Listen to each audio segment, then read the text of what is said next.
বোর্ডে লেখা দেখে তোমরা হয়তো বুঝতেই পারছো কোন সম্পর্কে তোমাদেরকে আজকে বোঝাতে চলছি বা বোঝাবো। এখন বিষয়বস্তু হলো এই সেন্টেন্স, যা ছোট ছোট ক্লাসে ক্লাস 4, 5, 6 স্টুডেন্টদের খুব প্রবলেম হয়ে যায় পূর্ণ সেন্টেন্সের মধ্যে আমাদের সাবজেক্ট কোনটা আর প্রেডিকেট কোনটা। এই সাবজেক্ট আর প্রেডিকেট বের করা ওদের কাছে খুব প্রবলেম হয়। এখন মেইন বিষয়বস্তু হলো আমাদের সেন্টেন্সে দুটো ভাগ থাকে, একটা থাকে সাবজেক্ট আর একটি থাকে অন্যটি থাকে প্রেডিকেট। তাহলে সাবজেক্টটা কি? সাবজেক্ট হলো নাউন বা প্রোনাউন, মানে সাবজেক্ট মানে হলো উদ্দেশ্য, যেখানে কি বলা হয় যে কোনো ব্যক্তি বা বস্তু যে কাজটা করে, কোনো ব্যক্তি বা বস্তু যে কাজটা করে সেটাই হলো এখানে সাবজেক্ট। আর সাবজেক্ট সাধারণত নাউন অথবা প্রোনাউন দিয়ে হতে পারে হয়। আর প্রেডিকেট কি? সাবজেক্ট সম্পর্কে যা কিছু বলা হয়, সাবজেক্ট সম্পর্কে যা কিছু বলা হয় তা হয়ে যাবে প্রেডিকেট। প্রেডিকেটের মধ্যে থাকে তিনটে ভাগ, ভার্ব থাকবে, অবজেক্ট থাকবে আর কমপ্লিমেন্ট থাকবে। এখানে শুধু সাবজেক্ট বলতে গেলে শুধু নাউন আর প্রোনাউন এটাই থাকবে। যেমন একটি উদাহরণ দিয়ে তোমাদেরকে বোঝাচ্ছি।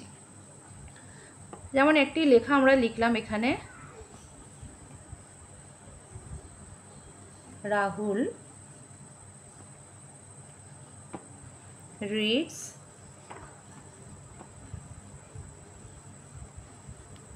in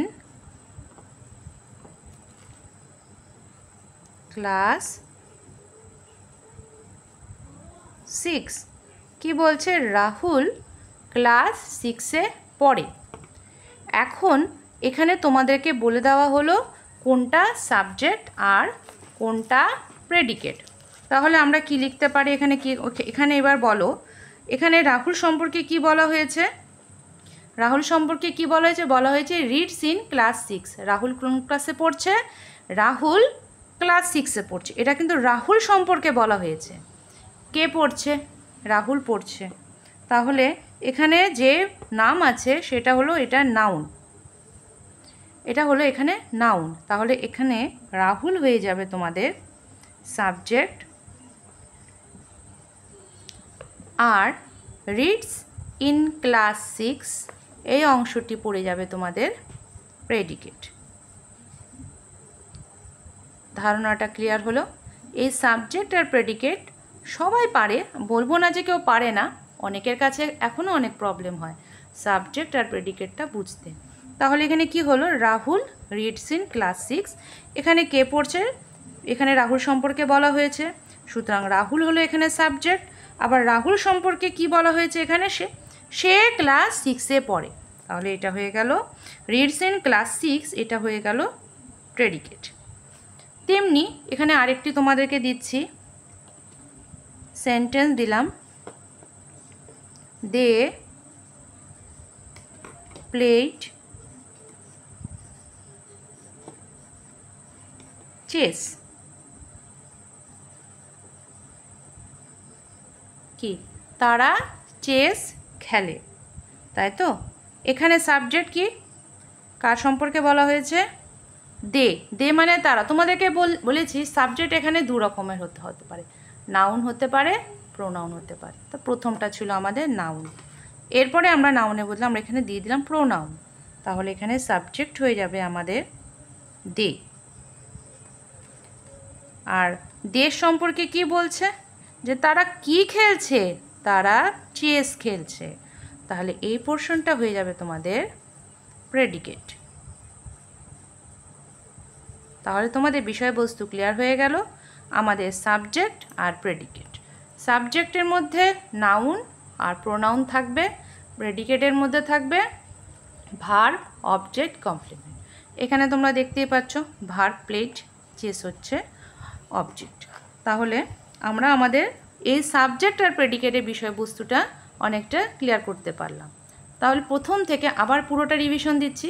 সেন্টেন্স আমাদের দু রকমের হয়। সাবজেক্ট সেন্টেন্সের মধ্যে দুটো অংশ থাকে। কি হয়? একটা হচ্ছে সাবজেক্ট হয় আর একটা হচ্ছে প্রেডিকেট হয়। সাবজেক্টের মধ্যে আবার কি কি থাকতে পারে? নাউন অথবা প্রোনাউন। তো সাবজেক্টটা কি? যে বস্তু বা ব্যক্তি কাজটি করে তার সম্বন্ধে যে কিছু বলা হয় তাকে বলা হচ্ছে সাবজেক্ট। আর প্রেডিকেটটা কি হচ্ছে, সাবজেক্টের সম্পর্কে যেটা বলা হয় তাকে বলা হচ্ছে এখানে প্রেডিকেট। তাহলে প্রেডিকেটের মধ্যে যেগুলো থাকে সেটা হলো ভার্ব, অবজেক্ট, কমপ্লিমেন্ট।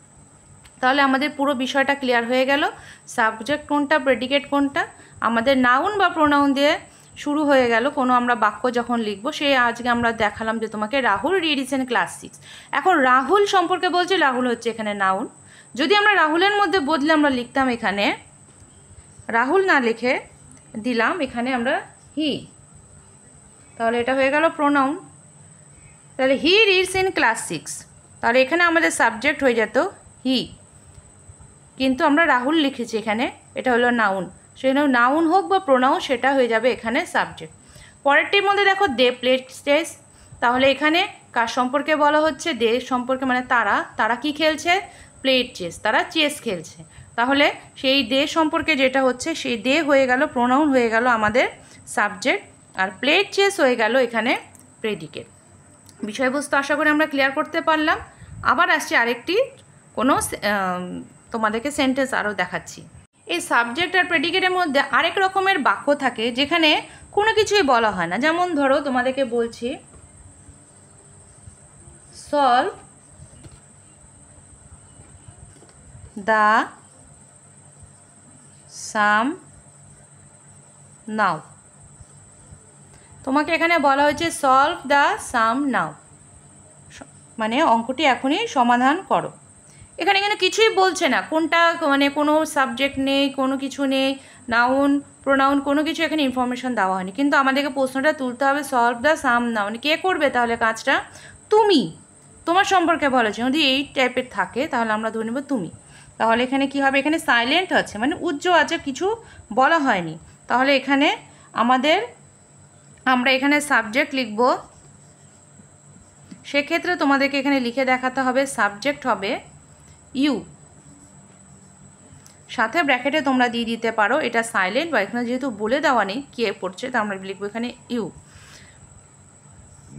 ইউ মানে এখানে উজ্জ্ব আছে। আর প্রেডিকেট হবে কি, সলভ দ্য সাম নাও, এই অংশটি পুরোটা হয়ে যাবে এখানে তোমাদের, এই পুরো অংশটা হয়ে যাবে প্রেডিকেট। বোঝা গেল তোমাদের ব্যাপারটা সাবজেক্ট আর প্রেডিকেটে। যদি যে কোনো বাক্যের মধ্যে আমাদের সেই অংশটা সাবজেক্ট সম্পর্কে কোনো কিছু বলা হয় না, সেক্ষেত্রে আমরা ধরে নেব সেখানে সাইলেন্ট আছে, উজ্জ্ব আছে। যেমন আরেকটি দিচ্ছি তোমাদেরকে এখানে, কাম হেয়ার, এখানে আসো। তো এখানে আসো, কে আসবে, তুমি আসো এখানে, তাহলে ইউ কাম হেয়ার হবে।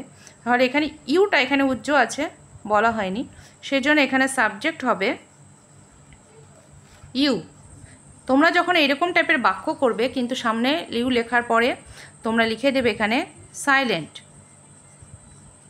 বা উজ্জ্ব, আর কাম হেয়ার হয়ে যাবে এখানে প্রেডিকেট। যদি কোনো কোশ্চেন ব্যাংক তোমরা সবসময় সলভ করো, দেখবে এই টাইপের সাবজেক্ট আর প্রেডিকেট বের করার সবসময় কোশ্চেন থাকে। এটা বেশিরভাগই ক্ষেত্রে 5-6 স্টুডেন্টদের মধ্যেই বেশি হয়।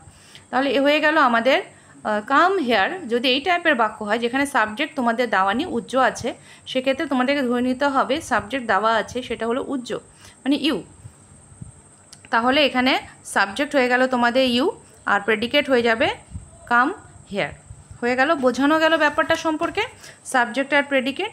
তাহলে আরও অন্যরকম বাক্য আছে, সেগুলো তোমাদেরকে এখন আর একটু দেখাচ্ছি। আরেকটি অন্যরকম বাক্য দেখালাম, দেখো do the work.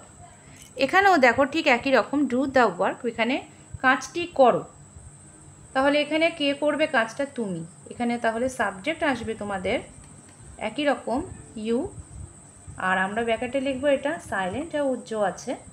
R do the work হয়ে যাবে তোমাদের এখানে প্রেডিকেট। হয়ে গেল, বিষয়বস্তু ক্লিয়ার।